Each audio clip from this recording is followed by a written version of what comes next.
उम्मीद है आप सब लोग खैरियत से होंगे। तो आज हम जिस मूवी के ऊपर बात करने जा रहे हैं वो है the cabin in the wood. ये मूवी 2002 में रिलीज़ हुई थी और इस मूवी की रेटिंग की बात करें तो वो 7/10 के करीब जाती है। तो अब जल्दी से चलते हैं मूवी की स्टोरी की तरफ। Why so scared?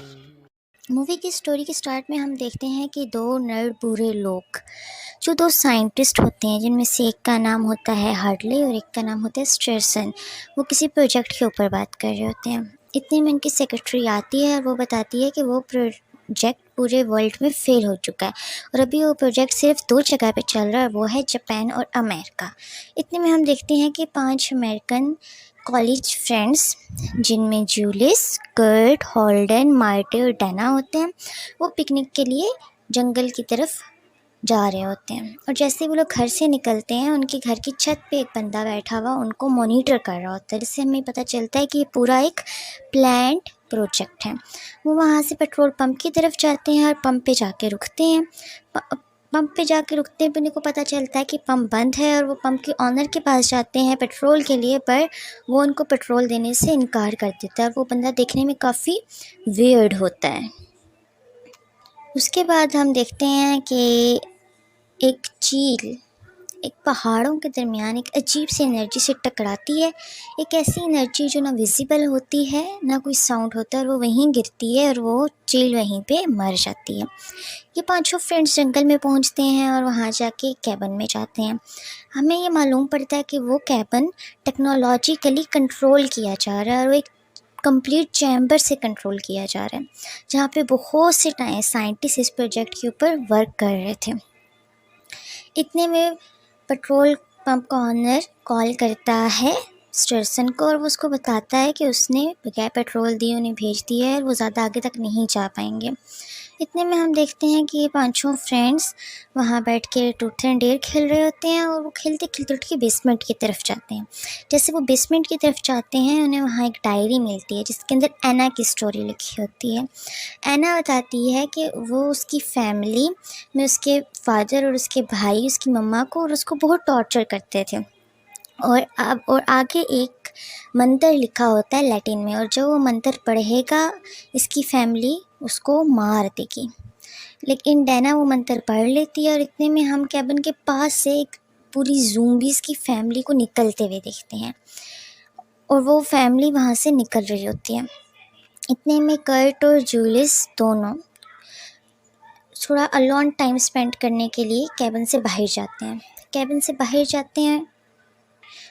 बाहर जाके वो एक जगह पे रुकते हैं। इतने में हम देखते हैं कि यहाँ से माहौल को थोड़ा चेंज करने के लिए स्टर्सन कुछ केमिकल रिलीज़ करता है, जिससे वहाँ के माहौल में थोड़ी सी इंटीमेसी हो जाती है, जिससे उन दोनों के इंटीमेसी बढ़ जाती है। और इतने में हम देखते हैं कि वो ज़ूम्बीज़ उनके ऊपर हमला कर देते हैं और हमले के दौरान वो जूलिस का सर काट देते हैं और कर्ट वहाँ से भाग जाता है, भाग के कैबिन में चला जाता है। लेकिन जूलिस का सर कट चुका था और जूलिस का सर कटने के बाद वो सारा ब्लड वहाँ से किसी अजीब तरीके से ज़मीन के अंदर से किसी केव में जा रहा होता है और उस केव के अंदर कुछ पिक्चर्स बनी हुई होती हैं, कर्व हुई होती हैं, कुछ नक्काशी हुई होती है, उनके अंदर जाके समाने लगता है।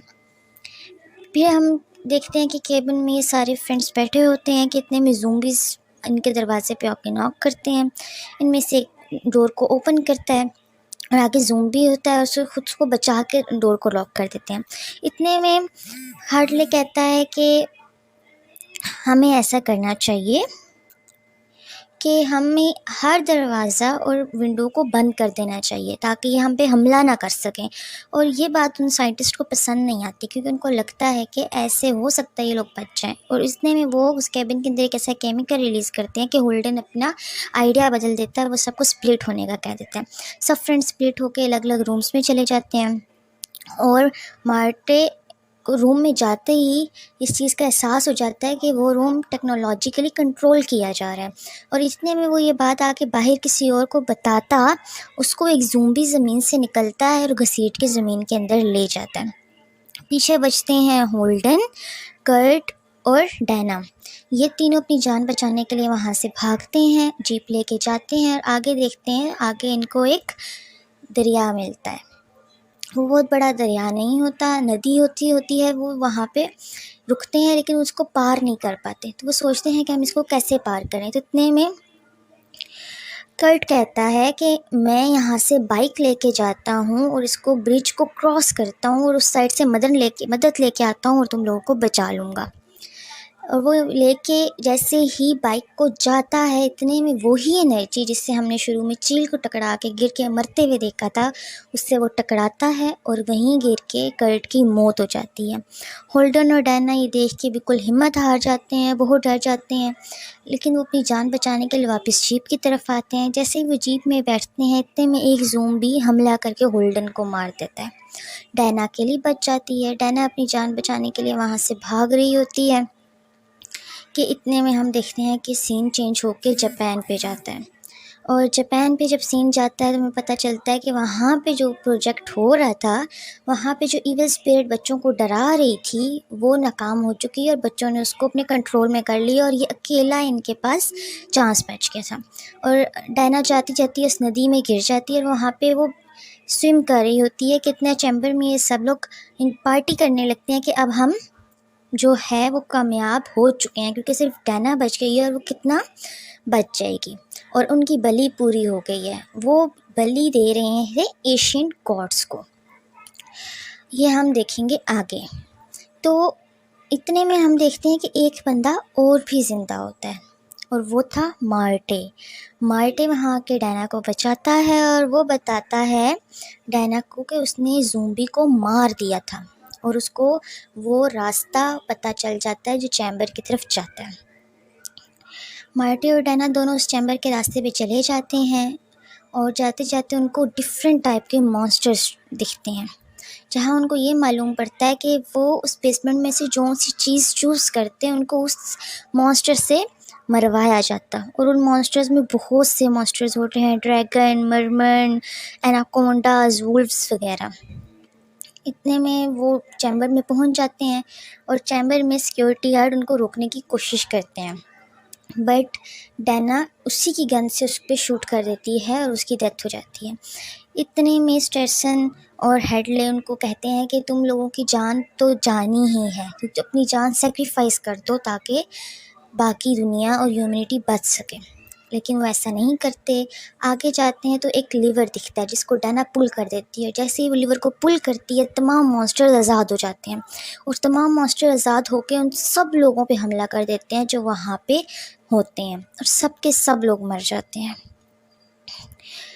वो डायना और मार्टे बच जाते हैं। इतने में वो आगे फेस पे जाते हैं चैम्बर के, तो वहाँ पे उनको उसकी डायरेक्टर मिलती है और वो उसने बताती है कि ये सारा सिर्फ इसलिए किया जा रहा है कि 5 बलियाँ देनी थी एशियन गॉड्स को, और अगर उनको 5 बलियाँ ना दी गई तो वो ज़मीन से निकल आएंगे और वो सारी दुनिया को ख़त्म कर देंगे। और उसके लिए उन्हें 5 लोग चाहिए थे, जिनमें एक होर जो कि जूलियस थी, एक एक्लिक जो कि कर्ट था, एक स्कॉलर जो कि हल्डन था, एक फूल जो कि मार्टे था और एक वर्जन जो कि डायना थी। इनमें से पहले चारों का मरना बहुत ज़रूरी था, लेकिन डायना का मरना इतना ज़रूरी नहीं था और वो डायरेक्टर डायना को इस चीज़ के ऊपर एग्री कर लेती है कि वो मार्टे को मार दे। डायना मार्टे को मारने ही लगी होती है कि इतने में एक वेयरवुल्फ हमला कर देता है और वो डायरेक्टर को मार देता है और एक ज़ूम्बी हमला करता है डायना के ऊपर, लेकिन मार्टे उसको बचा लेता है। डायना वहाँ बैठती है और मार्टे से अपनी इस हरकत के लिए माफ़ी मांगती है और कहती है कि इस ह्यूमैनिटी को बचाने की कोई ज़रूरत नहीं थी। और इतने में सुबह हो जाती है और ज़मीन में से एक बहुत बड़ा हाथ बाहर निकलता है और वहीं मूवी ख़त्म हो जाती है, जिससे हमें समझ आ जाती है कि वो इविल गॉड्स ज़मीन से बाहर आ गए हैं और अब तमाम ह्यूमैनिटी ख़त्म हो जाएगी।